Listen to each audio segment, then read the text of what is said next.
Good evening, everybody. It's just gone 8 o'clock. It's Tuesday. This is your bonus stream this week from everyone here. That intro, it's just made me chuckle. That the section where Daniel Pacina appears, it looks like he's just like dragon punched him in Tim in the teeth. The green screen keeps like cutting out bits of his teeth. I've never noticed that before. I genuinely hope we keep that in. Yes, so this evening we have got an evening with Alex from Polygon Treehouse, who has worked on some incredible games, including the newest release, Mythwrecked, which we will be talking about later on. So good evening, Alex. Hi, thanks for having me. Dude, no, it's an absolute pleasure. It's something we've been trying to do for a little while, but life has always seemed to be getting in the way of all the fun things like doing a podcast. So it's, yeah, I'm glad we've managed to make it work. Me too. Yeah, there's always stuff going on, always stuff to juggle. There is indeed. So before we dive into our conversation with Alex, we've got Blunners with us as well. Hello, everyone. I've done my usual. I've done a gift to you, Mr. Rob Taylor, the one and only, the legend. It's only because he doesn't know how to do the membership, so he's always chucking us a couple of quid. So I don't have it. Just goes to anyone. So yeah, it's gone to you, Mr. Rob Taylor. Excellent stuff. I'm very glad that's gone to Rob. You're an absolute legend. We've got a few people in the chat with us this evening. We've got Nick Craddock. Good evening, Nick. Toxo. Good evening, Toxo. It's good to see you. Cute Tiger. Good evening. It's wonderful to see you too. Of course, Mr. Taylor. Dave Newland Music. Always good to have you in the chat, Dave. Yes. So, Alex, what we like to start with when we ask anyone onto the show is we'd like to really get to know people's early gaming memories. So what was it that really sort of drew you into video games as a child? So in fact, like behind me, you'll see my room generally charts my kind of history of gaming. So some of the earliest ones are actually Acorn Electron, which are probably too small to see. Wow. So that was my first one in, and they're kind of like a collection of Superior Software games, which is mine and my brother's favorite games to play, and we played them with my dad. So that was a really kind of fond memory. I think my dad was always really keen that we didn't play anything that was violent. Yep. And so we always had to kind of play games that make you think, and I think that has definitely stayed with me. And so yeah, that was kind of my into gaming. But I think it was probably when I think my kind of first real exposure to power of storytelling in games was when my brother came back from a friend's house, and he'd played Monkey Island at a friend's house, and we didn't have an Amiga, so he came back and he was describing Monkey Island, the fact that you were talking to an old man on a cliffside and you had to want to become a pirate.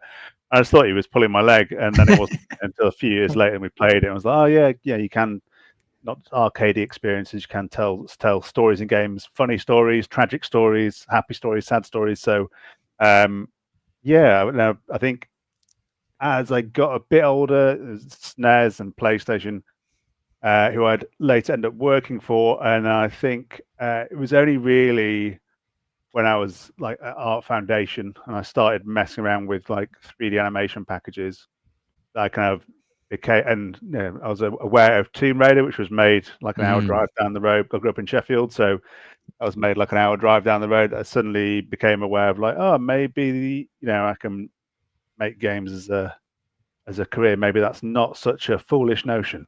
Yeah, it's mad, isn't it, to think back when we were kids, it just wasn't. I don't know. I would love to have done some sort of game design or been involved in something within the games industry from a young age, but it just didn't seem to ever be a path or an obvious path for it. And I think probably when I was at college, I was too busy getting drunk and making a fool of myself to really be thinking too much about my future. But certainly my son, I've said this on quite a few streams, my son went to university and studied game design. So has actually been able to at least start getting a portfolio to try and forge his way in the industry, albeit now is probably the worst time to try and get into a studio or into the industry. But he's at least got something to get him through the front door. Yeah, I think it does feel tricky, and I was probably very fortunate at the time. I think it was probably a period I started. So after my course at university wasn't game specific. It was just like broad animation. So as people went off to work at film special effects in London and doing TV stuff, and then some people went off to do game stuff. But yeah, I was quite lucky at that point. It was relatively straightforward. Like Sony came in, the Sony Cambridge studio came in and set one of our final year projects, which was to make a PlayStation 2 spec character. So they gave you all the different poly counts and texture budgets, and you have to design a character, give you feedback on your like drawn design, and then you'd go and make it and animate it. And yeah, they offered me a job they offered me an interview off the back of that, and then I went and had an interview.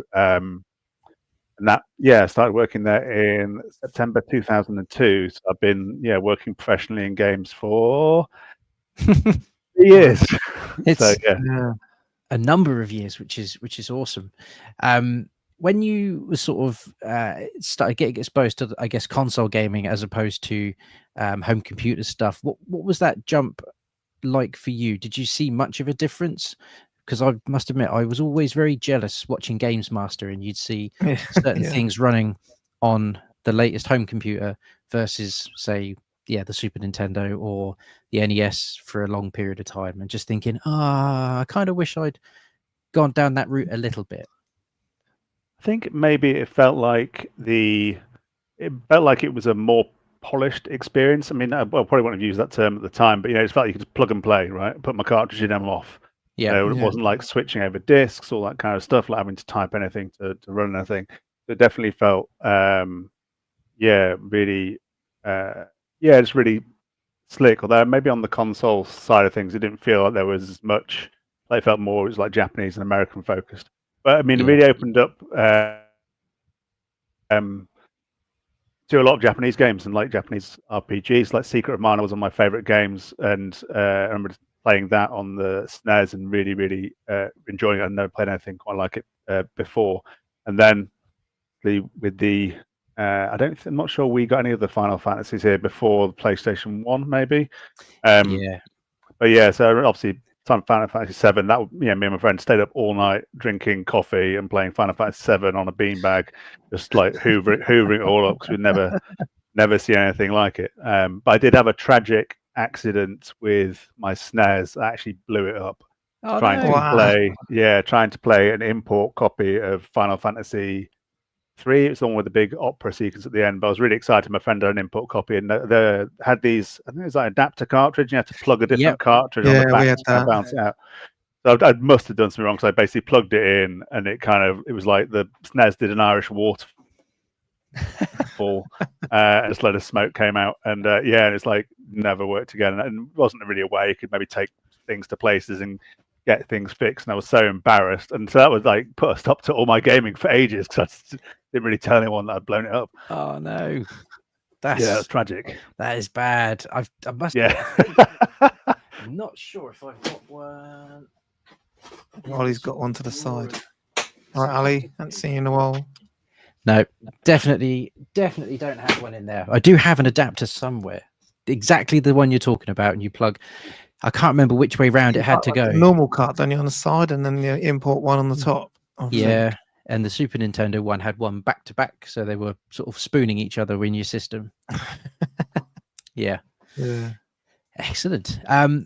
So you said that you you had Sony come to your was it college or university? So that was university. I did Art Foundation, which was in Chesterfield, not too far from Sheffield. So I'd get the kind of bus or get a lift off someone over to there, and that was kind of like broad messing around with clay, textiles, like all art stuff, life drawing. That was just for a year, and it was kind of like to try and find what you wanted to do. And it was in that year I then applied to Bournemouth, and it was Bournemouth was the national, I think it probably still is, the National Centre for Computer Animation. So it was where people would go to study animation. I think it's changed quite a lot, but when we went, there was like 50.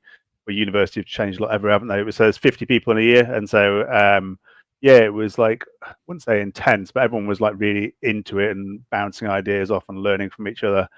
And like we'd generally be in like a lab with loads of silicon graphics machines, and everyone's making cool animation and just learning off each other. So that was really great. I kind of wish I hadn't worked quite so hard at university, because we were right next to the beach. I wish I didn't enjoyed the beach a bit more. But yeah, I can't complain. Made some like lifelong friends, and obviously it gave me my foot into the gaming industry as well. Yeah, that's mad because that's the second time we've heard Bournemouth, because obviously I'm down in Southampton. Ollie's in Fair and Portsmouth, so you're not far from us. But Andy Davidson is the creator from Worms. That's where he done everything from Bournemouth. So there's Bournemouth people everywhere. Yeah. There's like loads of the. So Tom, who I started Polygon Treehouse with, he's now an art director at Hinterland Games in Vancouver. He was in the same year as me as Bournemouth. Guy over in Australia is Bournemouth. There's loads of Bournemouth. Yeah, loads of Bournemouth people everywhere. So amazing. The world just gets smaller, doesn't it? Every day. It doesn't get bigger. It gets half an hour up the smaller. road, mate. Yeah. So with Sony sort of giving you the interview and you getting a job from that as well, that's probably going to segue us quite nicely into just your gaming history, because you have, as you said, worked on some games with Sony, and obviously prior to Mythwrecked, there's another game that we'd like to talk about from Polygon Treehouse as well. So yeah, let's have a bit of a dive into your history. Sure. So I think I was at PlayStation for about 14 years. So I kind of worked across all basically from PS2, PS3, PSP, PS4, PSP Vita, PSVR. So basically PSVR was the last title we did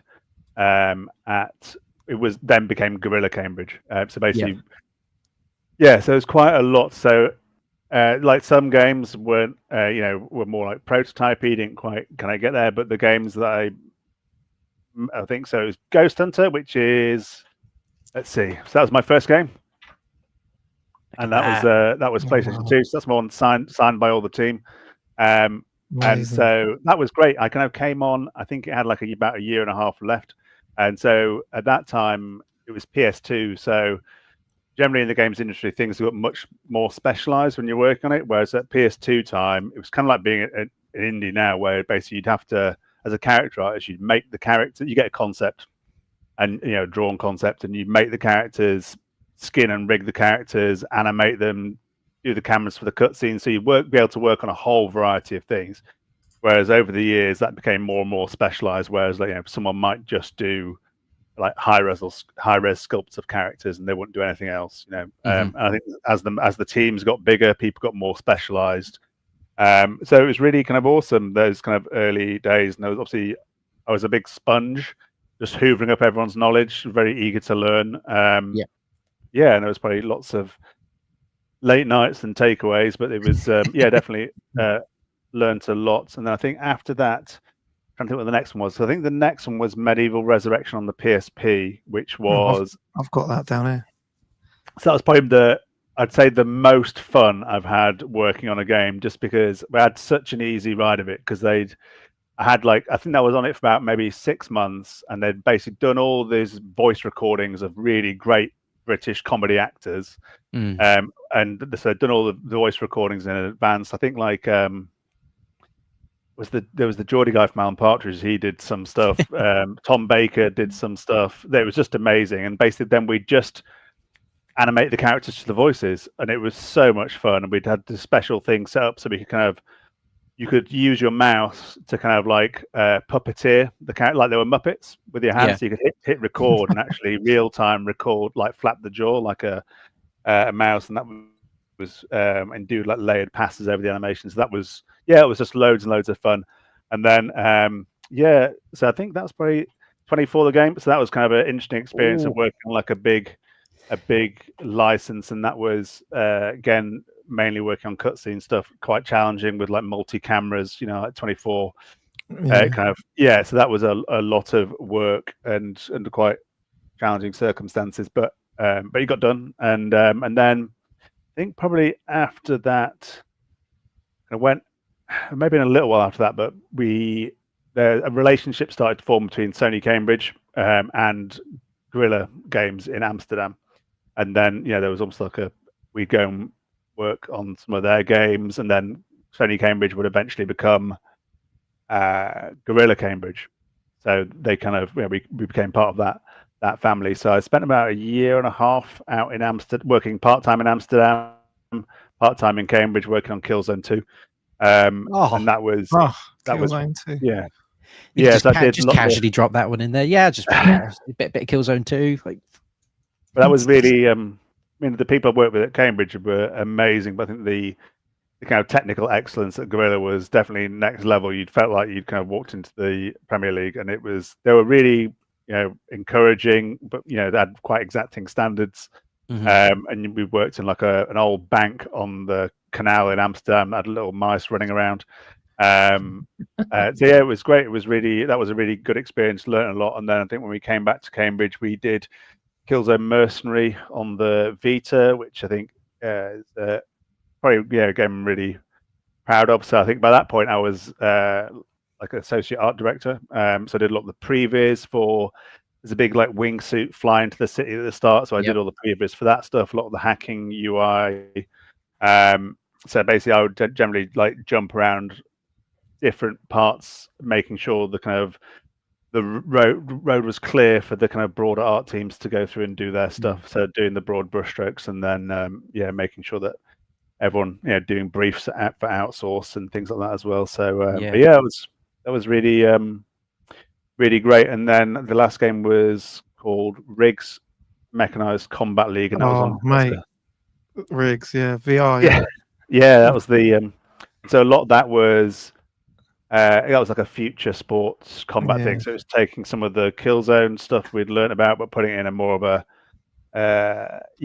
like I think it was like 2-on-2 or 3-on-2 like competitive sports arena shooter, and a lot of that was learning about VR and about how to do UI in VR and all the challenges that come with that, how to make the player feel as comfortable as possible while still offering quite a energetic experience. So there was lots of challenges there. And then following that, and throughout it all, I got to go to do E3, went to like PlayStation Experience, got to do a few like shows and stuff. So that was it was a really awesome time. I definitely learned a lot from people there, and but had been dabbling in Unity and some of the bits and pieces in my spare time. So when the studio closed after Riggs, I was kind of ready to try my hand at something different. I did like think about going into another studio, but I think at that point I was 37, and I figured if I went into another studio, I'd just been 14 years at PlayStation, and I figured if I went into another big studio for a decent stint, I probably won't be ready to retire, but I'd be, I probably wouldn't feel like I'd want to like go indie maybe at 50, but who knows? But it just felt like the right time to try something new. Yeah. So just wanted to say about Riggs before we move on, because that was one of the first VR games I played, and didn't really know much about VR. Like bought PSVR day one, and I was playing the demo of it actually. And that first bit when you just run and jump off, my stomach just went out of my mouth. I was just like, whoa, and I was just like, whoa, okay, this is real. This feels real now, yeah. And that gave me that, like, oh shit, it felt like I was actually in a rig jumping off an edge of a. That was the first time it proper hit me, and I thought, wow, okay. This is VR, is it? It's phenomenal. Just we had world. People would do it. I remember we were demoing the game, and when you your rig took enough damage, it would eject you up, and so you shot up into the air, and people would just be like, "Whoa!" and looking down. And there was some it was some really kind of strong reactions to that game when we were demoing around. It was it was really good. People couldn't believe it, and we spent a lot of time. With VR, you have to spend a lot of time trying to get so there's not a disconnect. So basically, we did a lot of stuff to try and make sure that when you look down at your hands, they kind of felt they were around about where they should be. So that was kind of like quite interesting. So there wasn't like trying to make sure there's there wasn't too much of a disconnect, and making sure there was lots of this force field thing, and making sure there was enough frame of references so you felt that you could always orientate yourself. But it was really like fascinating. We really went to that was like lots of looking at research from fighter pilots, like loads of really extreme stuff to try and make the experience as comfortable as possible for people. So yeah. It's like it's like you know, in Aliens when she gets in the suit and she and it's like having one of them suits on that you feel like you can just like grab an alien around the throat and throw it out of the ship. Basically, that's basically how I felt. You do feel like you are in this machine, like ready to go, and it's really hard to explain it to people unless they actually try and play it. That's but that first bit, like you're like, right, it's 3v3. Like you said, you just ran and jumped off this edge, and I was like, what? And yeah, I'm playing now. Felt like I actually just jumped off a edge, which is fantastic because obviously that's what it should do. But yeah. So before we dive into Polygon Treehouse and all the good stuff that you guys have done there, obviously you've worked on 24, the game. I'd love to know how much access to various things within the 24, I guess, franchise were you afforded in order to make that game? Predominantly because we've heard stories of other developers who were asked to make bad boys game franchised game of a movie franchise, but they had access to nothing. So I think I was on that project maybe for about 9 months, and so I was on like reasonably late, and I was just focusing on the cutscenes. But we had as I understand, they had great access. Like the video director had, I think he got Keith Sutherland to record his wife's voicemail on the phone. Oh, wow. So his wife would be going like, Joe, pick up the phone, Joe. And so I think the access was pretty good. And I think from the character art point of view, we had lots of photograph stuff to work from. So I think there was quite a lot of resource, and I think people would go out to meet with them quite a lot. So yeah, I think it was. But yeah, I must admit, I didn't really. That wasn't really.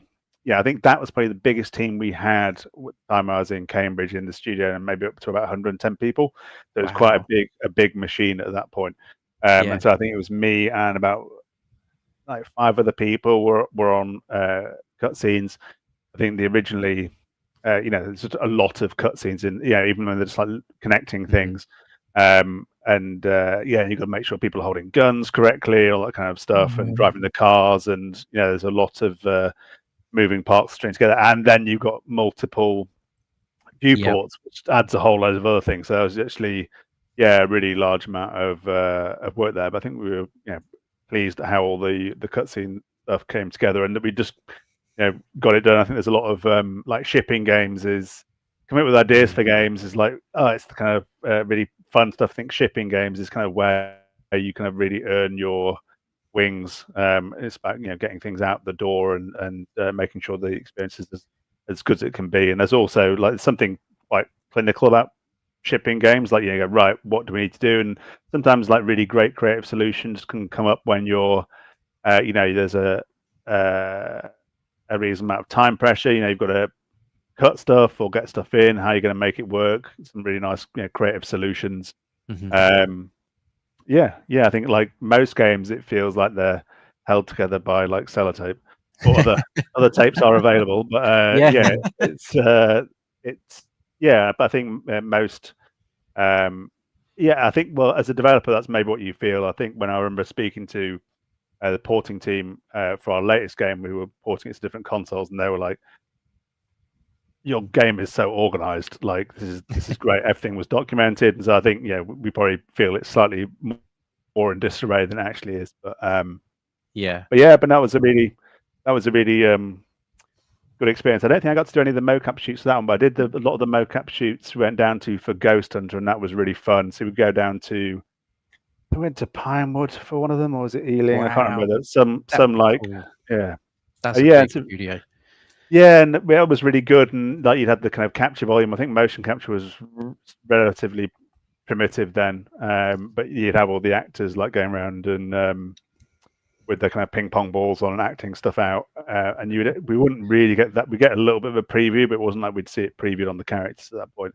But it was great. And there was a lot of, I think that was when the some of the animation stuff. So Medieval was very much hand animated, so you just animate the characters. It's quite cartoony, lots of squash and stretch. I think for the more realistically proportioned characters like Lazarus from Ghost Hunter, the characters from 24, it's much more mocap. So it's about editing the mocap, cleaning up, making sure that there wasn't any. There's a thing in animation called gimbal lock, where there's like something to do with like rotation, like it's a mathematical thing with the rotations of joints that it gets to a certain bit where it can't quite do it, and something can like just go 180 degrees. So you have to watch out for all kinds of that stuff. But it's like a different. I think it's the one thing I've really enjoyed about working games at all the different projects is that everything is different. You're always learning something new, and I was fortunate throughout the whole time in Cambridge to be learning about UI, learning about making trailers, learning about cinematography, learning about animation. So it kind of came out of it with my kind of skills suitcase packed to the brim. So I was really grateful. And actually, the last few projects we did, Killzone Mercenary and Rigs, did take me back to that broader skill set. I think at Killzone 2, I was character artist, like quite a narrow box, and but at that point, character artist, there was no animation. It was kind of you're making and like doing the high res sculpts of the characters and baking that detail down to the in-game resolution character.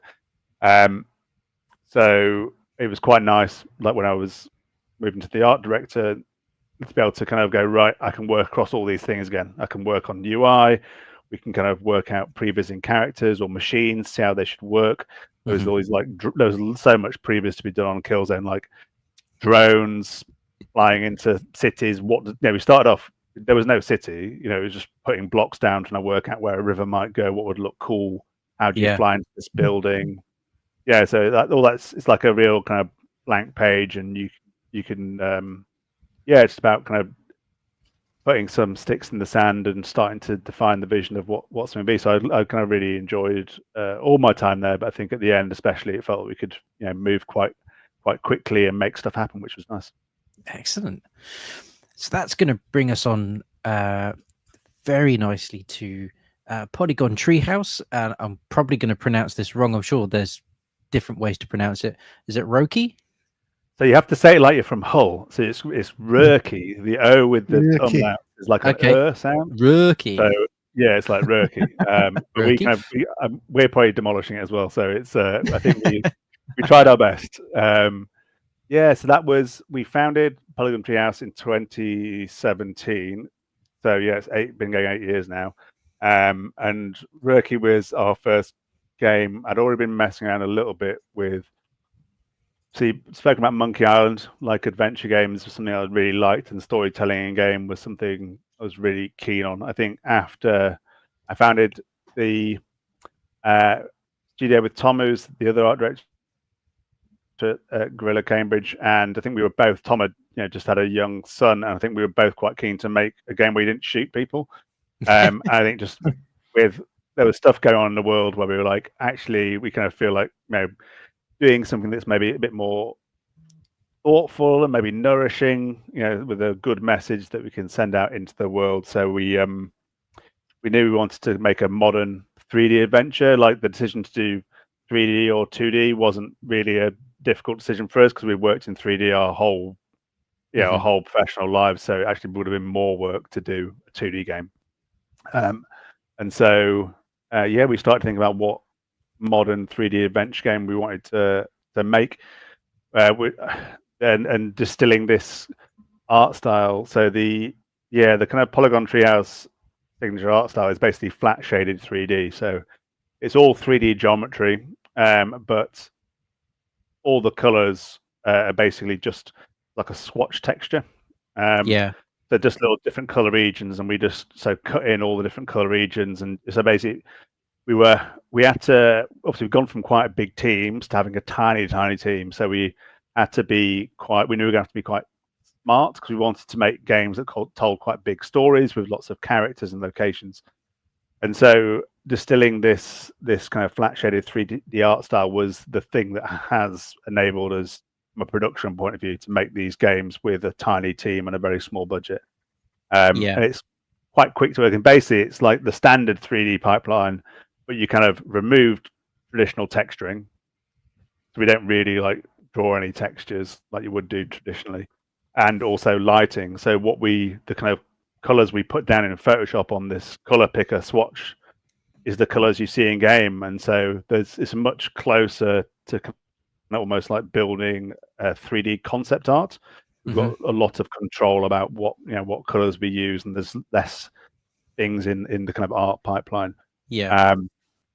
But yeah, it's the thing that really stands out from Roki and obviously Mythwrecked as well. And I know you have talked about sort of having an art style for Polygon Treehouse, but there is an art style. You know, it's a very beautiful art style. Just gonna say that straight up, because this is it's fantastic. Like, visually, it is just really pretty. It's like moving paintings. I know people use that a lot for, you know, games and movies, but this really is like, it's just moving little pieces of art. And in a world where there's nothing wrong with people borrowing from everything and, you know, paying homage to art styles and stuff, but the Polygon Treehouse does feel like it's got a unique stamp, which is great. It's rare and great.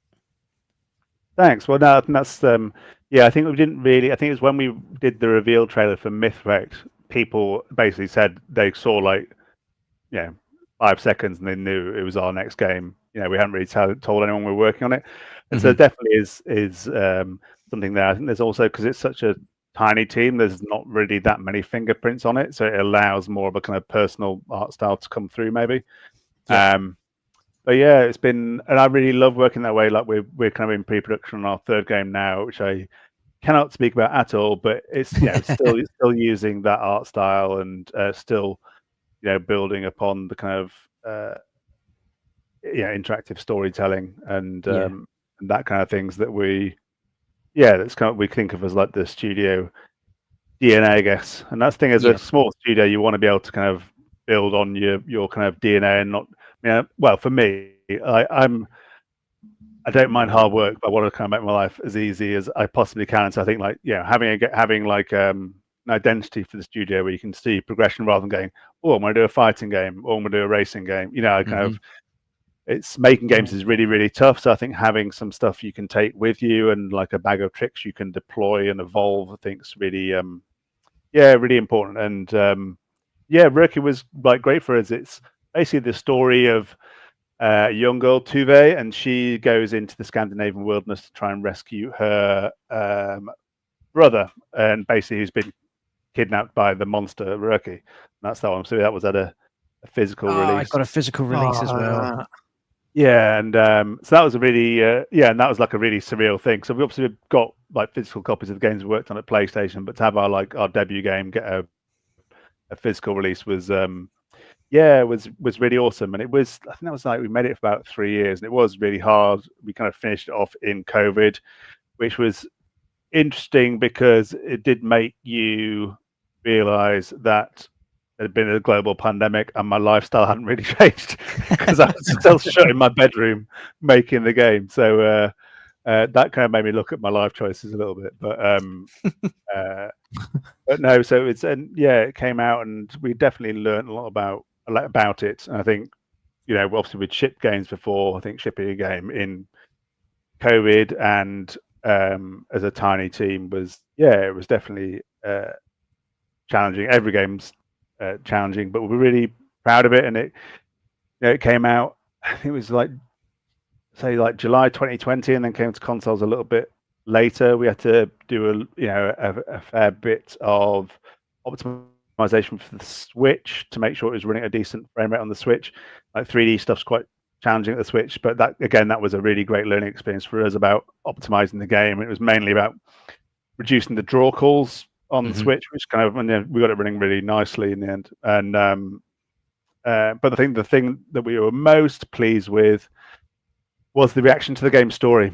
I think like we both, not really. I think we were both like narrative savvy and aware of storytelling. It was the first time that we'd, had to create a story of our own, and we were really pleased with how well the story connected with people and how it touched them. And yes, that was really good. And obviously, we were a bit of an emotional shambles when you finishing off a game anyway. So to have people tell you nice things about it, I'm not really a big a big sobber, but I maybe had a slight quivering lip reading some of the reviews, so that was nice.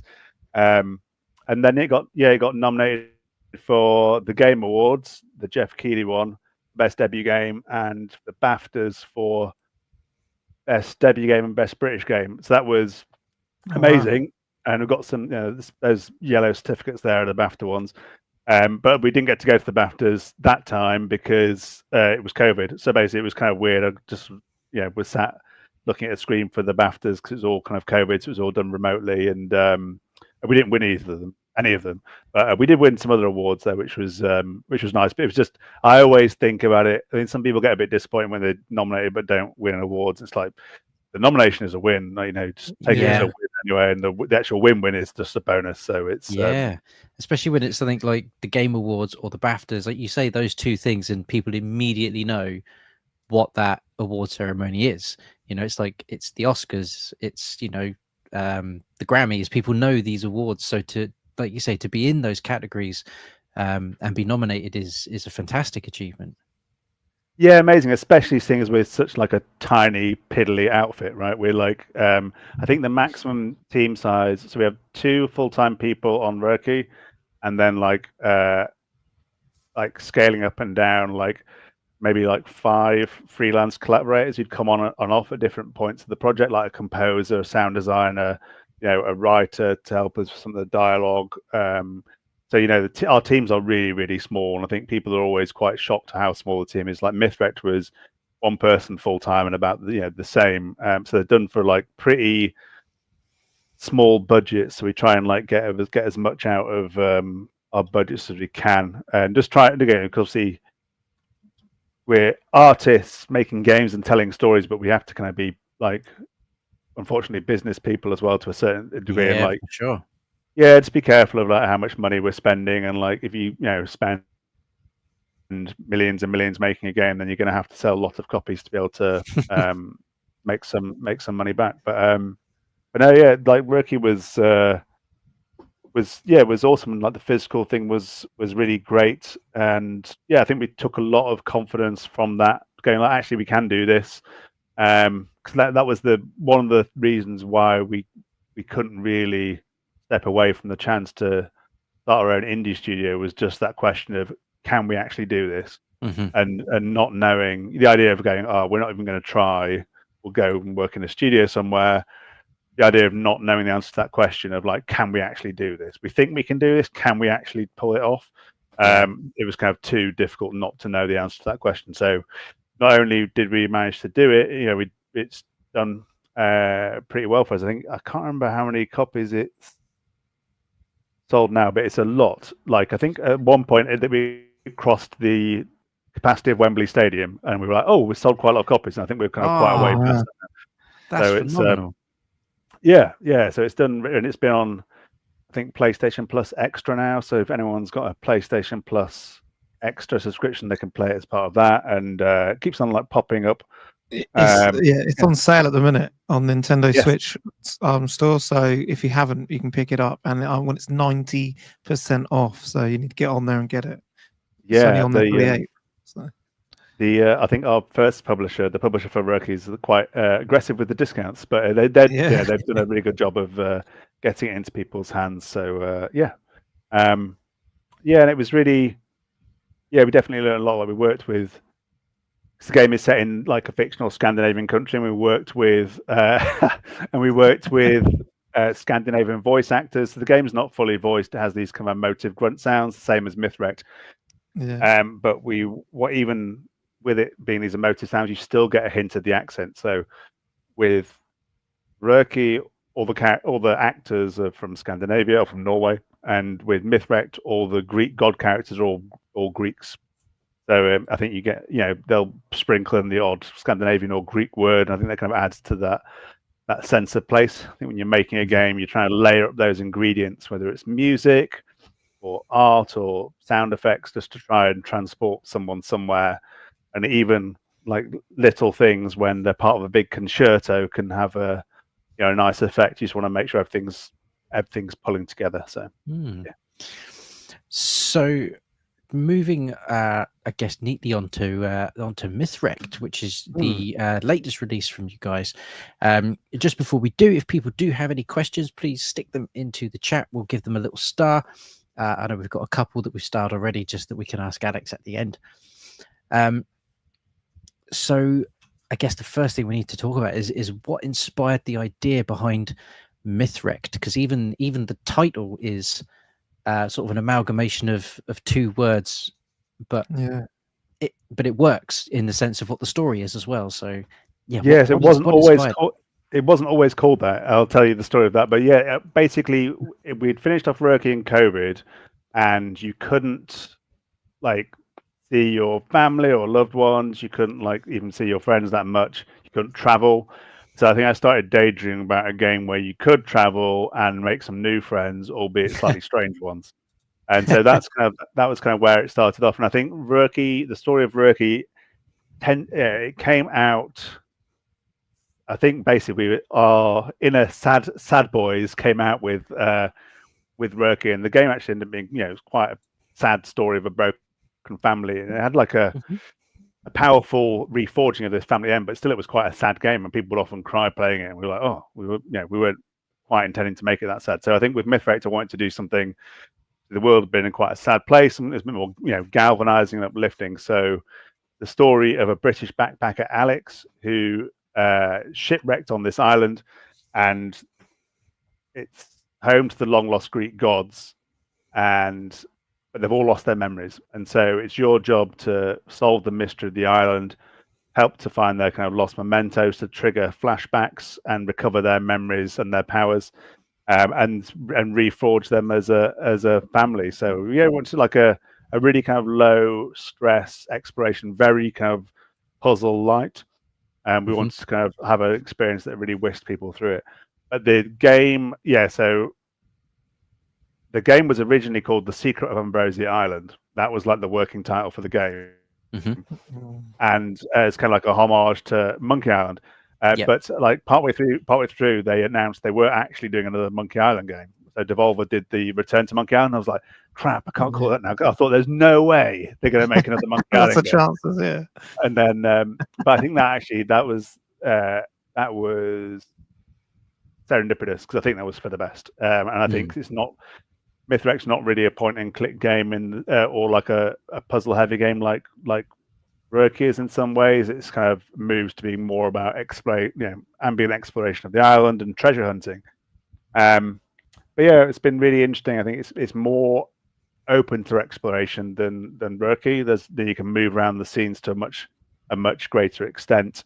And it's been a really fun project to work with. We partnered with a different publisher who specializes in kind of approachable, accessible games over in America called Whitethorn, and they were really great to work with. They had accessibility experts who we got on board with early on, just to make sure as many people could enjoy the game as possible. And it's been I'm not Greek, but my name is Greek. So my granddad was Greek Cypriot, and I'd grown up with like reading.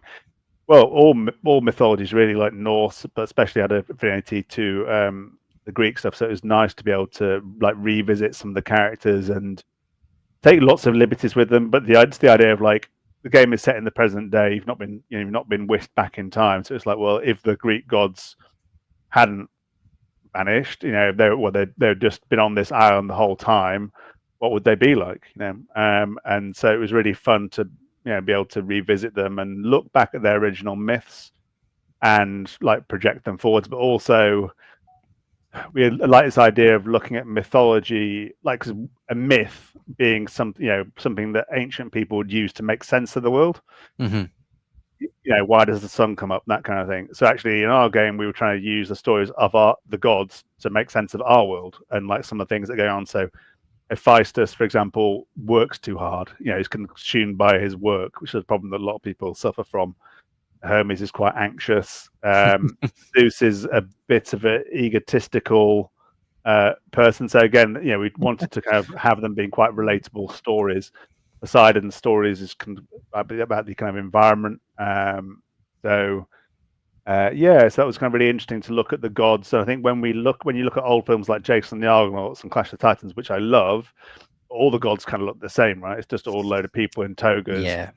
And so designing the characters as an ensemble cast to make sure they all pop out from each other, and at a glance you can always tell who is who. That was a really nice challenge to have, and it allowed us to, look back at Hephaestus's original myth and go, right, well, actually, his myth really ties into this idea that he could be in a wheelchair. He's kind of cast out of Olympus for being, imperfect, and kind of wins his way back in by his wit. And so we were like, actually, not really been depicted in that way before. Is the only reason why he's not. And there was a real great reaction to him when he was revealed as well from players who use a wheelchair themselves. And it's one of those things that I didn't realize how powerful that would be for people, because I was like, okay, well, it makes sense researching the myths. Let's do that. There's no reason why not to, and it's good. And so wasn't quite prepared for how powerful that would be for people. So yeah. So obviously you've talked a bit about that it's got some puzzle solving elements to it as well, and there is a really good narrative sort of story driven through it as well. So when you were coming up with the various concepts, how were you trying to keep that right balance between the puzzle solving, the adventure element, whilst also being able to bring the story through and sort of keep it moving? So I think it's about balance. I think we knew that the story, each god's story, is told with these memory flashbacks, and there's a real tension there of having them long enough to have impact, but having them short enough so they didn't outstay the welcome. So that was a real iterative process of like having the first draft and then whittling them down and making sure that they were quite punchy. And again, with the none of the puzzles are really that challenging. It's mainly about following radar signals, and sometimes there's some stuff, and that's like a proximity thing. So it's almost like a magic metal detector. So you'll be exploring the environment, you'll hear a beep, and you have to trace that beep to its its source. It's a bit like the beeping thing from Alien, which is quite a strange comparison, or like a metal detector. So so that was when that, and it's kind of like puzzle solving just by exploration. We wanted to make more of just moving around the environment and what could we do with that. And I think that worked really well, and it allows the island to almost become a character, because the island is opening up these secrets to you, and that does tie into the story as well. So but I think a lot of it is like play testing. Obviously, we had the initial, like with games you generally do like a vertical slice, which is like a 30-minute section of the game that has all the mechanics. So a lot of it was, really iterating on that, trying to get the right balance, and then trying to project that out to the wider game. But definitely the initial parts, there was too dialogue heavy. We had a lot of stuff. I think someone played our kind of 30-minute demo for like 2 hours.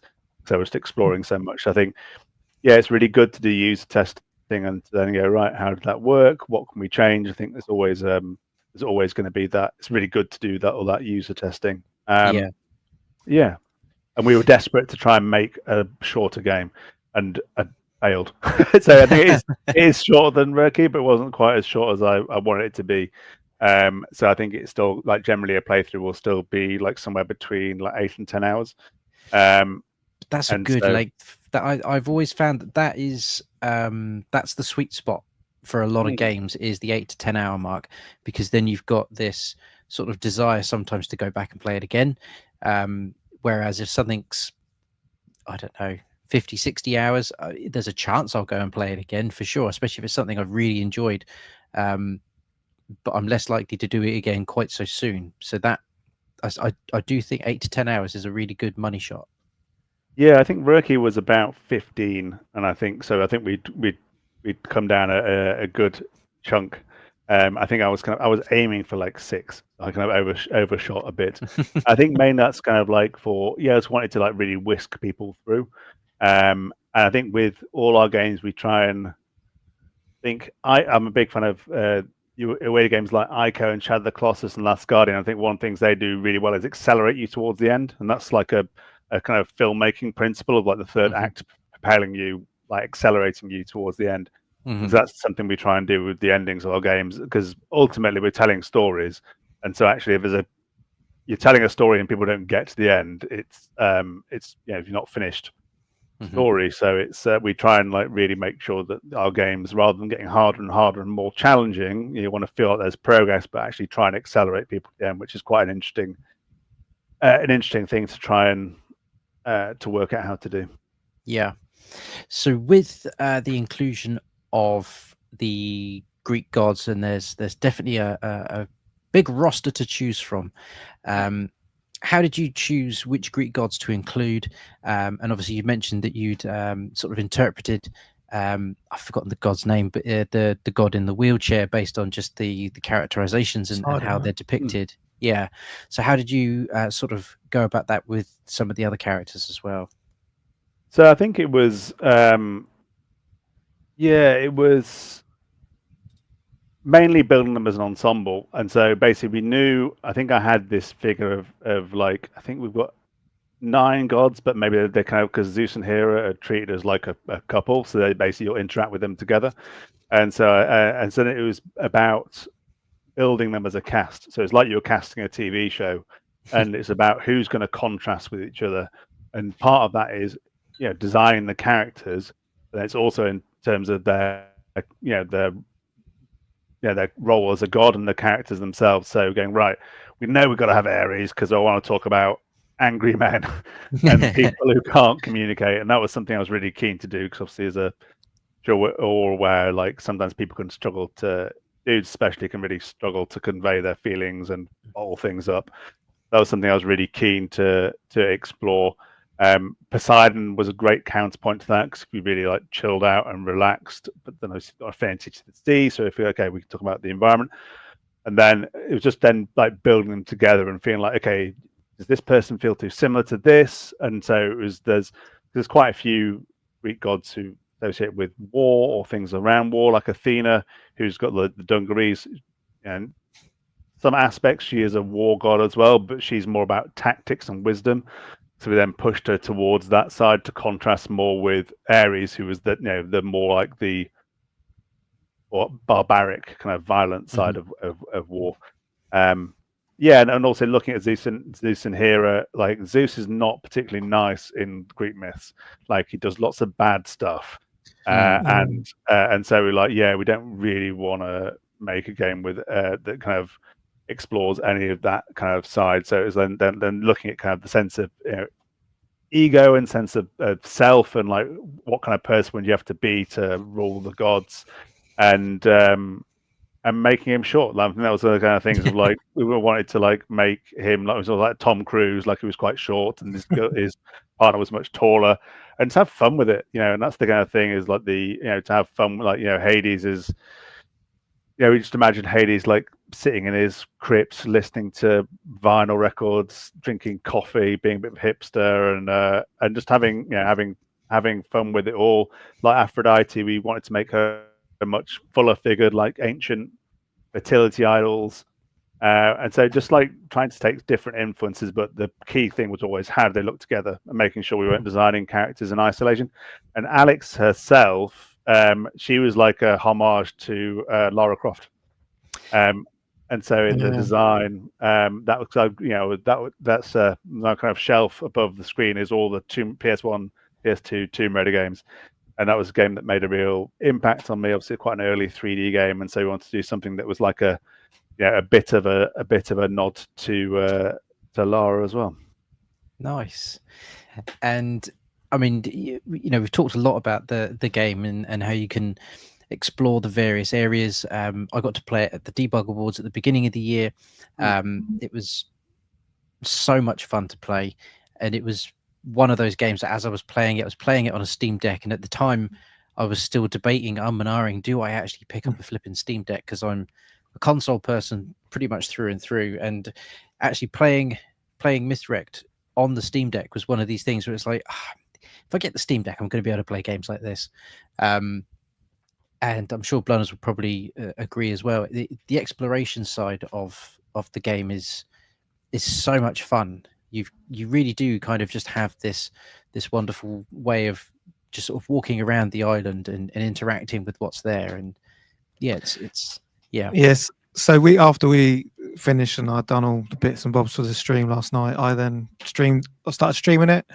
Before I knew it, it was like 12 midnight, and I thought, right, I better like start wrapping this up.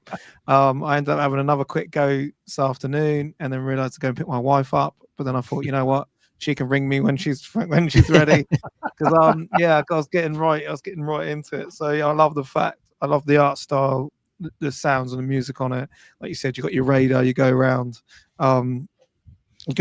Just started to find a lot of like little things that start to jar the gods' memories that can level up your level of employment. The fact that it doesn't give you everything at once, you've got to actually earn their trust.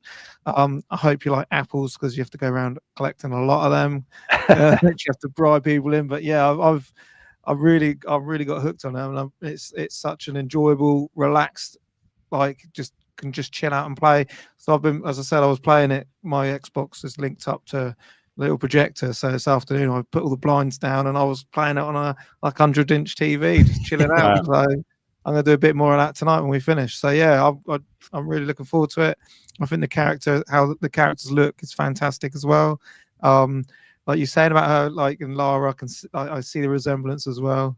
The traversing around the world is great. You find once you get them keys, I literally made sure I got all them keys to open up the doors that you can quickly start to work out how you cut and get into different areas. But I always go through the wrong door and turn out in the wrong place and think, shit, what am I doing in there? I'm really enjoying it. Really enjoying myself on it. It's great to hear the little things behind the scenes that you went through on it. But it is a fantastic game.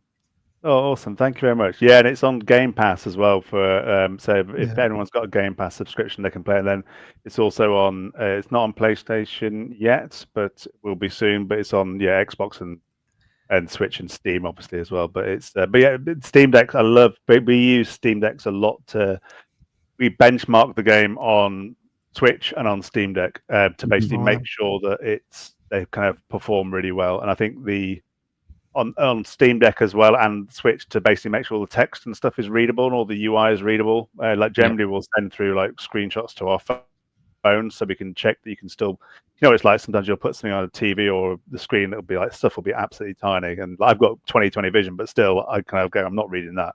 I want to get it all massive text size. So Steam Deck's been great, and like it runs like never wavers from 60 frames a second on the Steam Deck, which has been like it's just buttery. And I when I was testing the game, I would always test it on Steam Deck. So I go and sit in the kitchen and play it, or sit on a beanbag somewhere, or sit in the garden. It's just such a nice bit of kit, and great for taking to shows as well. So you can, if someone's paying on the PC, you can do an interview and show someone on the Steam Deck. So yeah, it's a great bit of kit. Yeah. Very aware we're coming up to the hour. We've got a couple of questions from people that we'll get to, but I do like this question. This is something I don't think we've asked this one for a little while. If you could collaborate with any other developer on an IP, this could be a dream IP. What would it be and why? That's a really interesting one, because generally, like the thing I really like about indies is like doing our own stuff. But there's definitely, I think I would actually really like to have if I wasn't doing my own stuff, I think having a stab at doing another world game, Another World 2 would be good. Obviously that's vector kind of, but it's that flat. There's a similarity in principle of like flat shaded artwork, and so I think that was probably something that's in our wheelhouse that we could have a good go at. And I really like as a genre, I really like cinematic platformers like that, and Flashback and Full Void, which was on the Evercade, was an awesome game. And so I'd fancy having a crack at doing some new version of another world, another world, another world, another world, still more worlds. And then because you do have a bit of a rich history with gaming, developing for Sony, which is obviously quite a big deal, to then coming through it and becoming your own boss and creating your own studio. What little bits of advice would you give to indie developers that maybe are trying to tackle heavy, or just looking to try and get themselves started?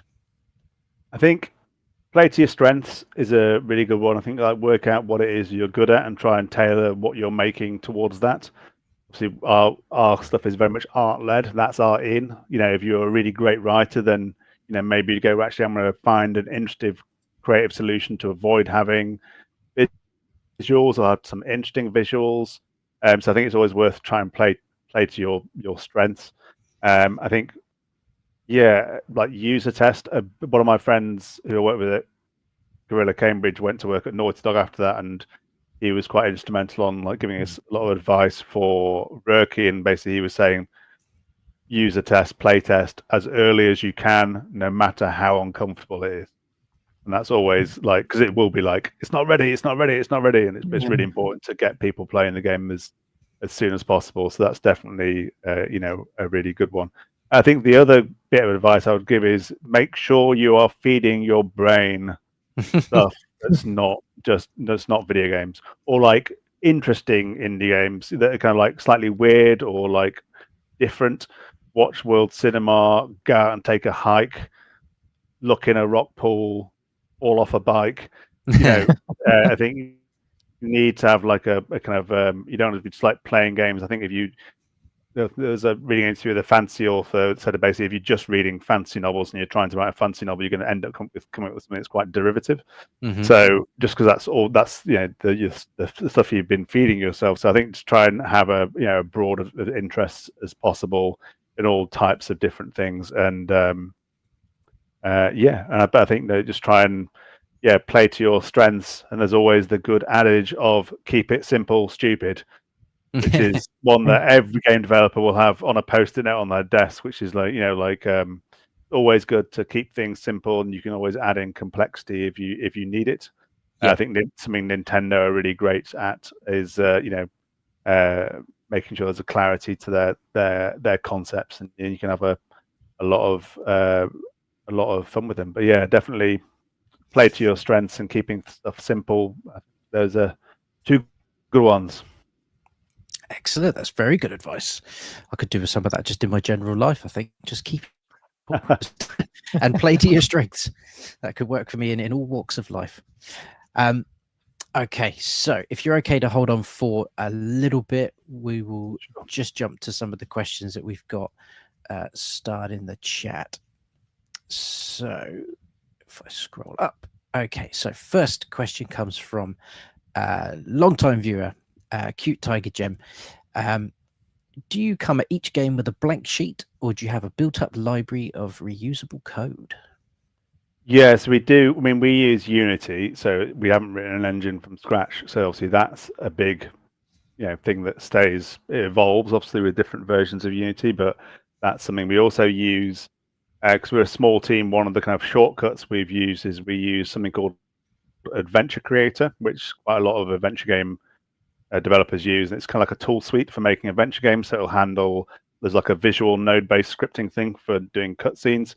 It'll also handle lots of inventory and scene loading, so you can like use that as a kind of layer on top of Unity. And then we have the Polygon Treehouse specific stuff, which we take with us each time or cherry pick what to move forward with. So we definitely don't start off from a blank sheet. And I think that's also in terms of like knowledge, working in like evolving like narrative games, like you'll take the knowledge of storytelling, of puzzle design through with you as well. So I think that's a really good thing to not do, is start from the blank sheet if you can. Excellent. Next question we have is from Colm, who is a big fan of the Evercade. So do you have any games that you think would be good for Evercade? So of our ones, I would say I don't think the Evercade is going to run Unity, so I don't think that's something that's currently possible. Who knows if there's a new Evercade in the future? Obviously, I'm a big fan of Evercades. I mean, if I was to pick what games I would like to see on Evercade, I think like some of those old Acorn Electron ones, like a Superior Software Collection. Like I'm probably the only person who'd want to play it. But like that's like my selfish pick. I think they've got like really great like cover artwork. and I've got lots of fun memories of those games. So I think it'd be very, very niche, but I think that would be a great one for me. Excellent.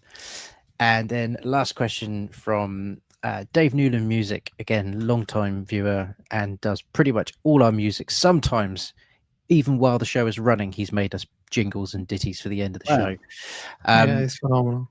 So, yes, usual question. As a musician who's worked in movies but is looking to make music for video games, how do you go about sourcing musicians and music?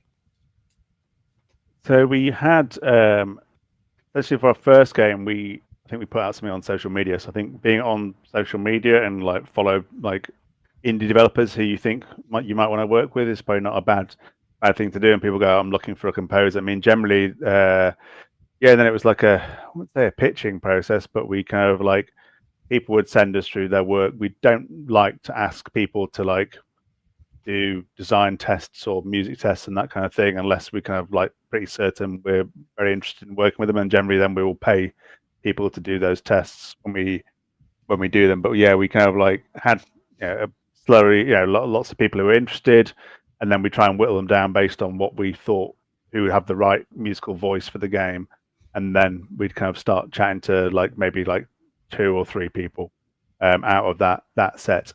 And then for our second game for Mythwrecked, we weren't with the same composer because we had a really great working relationship with them. So I think there might be something social media. I think it is quite difficult because there's generally like quite a lot of composers. I think the other thing is if you have music you want to get into games, you could always like license, have like a website that hosts your music available for for people to license. Like a lot of games have to be made on quite small budgets, so actually to have like live licensed music that won't be necessarily unique to their game, but they can pull in is probably something that people will be interested in as well. So but it's it's something we work with composers much earlier than most people do, so we tend to have them on board of our projects really close to the start to try and help define the musical voice. It kind of helps everyone. If they can, music's a great thing. So you can just get a feel for stuff like how it would look from the music. So yeah, we try and get that stuff in early. But yeah, it's I think you just got to try and have a presence and try and connect with developers and get your music in front of them and prod them if they go. You can always prod them and say like, "Do you need a composer?" You go from there. Excellent. Well, that has brought us quite nicely to the end of the show. Alex, it's been wonderful to finally get you on and talk to you about your history in gaming, and also to talk about all the great things that Polygon have been doing, and I'm sure are going to continue to do as well. You said you can't mention anything about the new project at all. Right. I think it's obviously it will evolve the Polygon Treehouse storytelling DNA. So it's safe to say it's it will still be a narrative heavy, flat shaded 3D game. But apart from that, my lips are sealed. Oh, so we will watch this space for news coming out from you guys. Where can people find you online, and are there any links you want people to go to? Well, I think there was the Polygon-treehouse.com is our company website. You can sign up to our newsletter if you like there. My kind of main social media of choice is Blue Sky, so I'm on there as Kanaritron. It's like my surname kind of with a Tron on it. So, but if you put my name into search, you'll find me there, and that's generally where I'm sharing pictures of my chip butties and whatever other nonsense I'm up to. So excellent. Well, thank you again for coming on, and for everyone watching, please do go and pick up Mythwrecked, go pick up Rico, because they're both fantastic. And for anyone that is finding us through the illustrious YouTube algorithm and you aren't already subscribed, please do consider hitting that subscribe button. It's free and it helps us out a huge amount. Also give the video a little cheeky thumbs up as well, because that lets us know that you've been here and that you've enjoyed the content, and for some reason that also pushes it through the algorithm. So yeah, so all that's left to say is we will see you all Monday for Total Evercade podcast. We have a lot to talk about, considering a few rare things to talk about on there. Oh, Blunder's coming in with a rare pun right at the end. So yes, we will see you all Monday next week. So have a wonderful week, everybody, and we will see you all next week. Laters.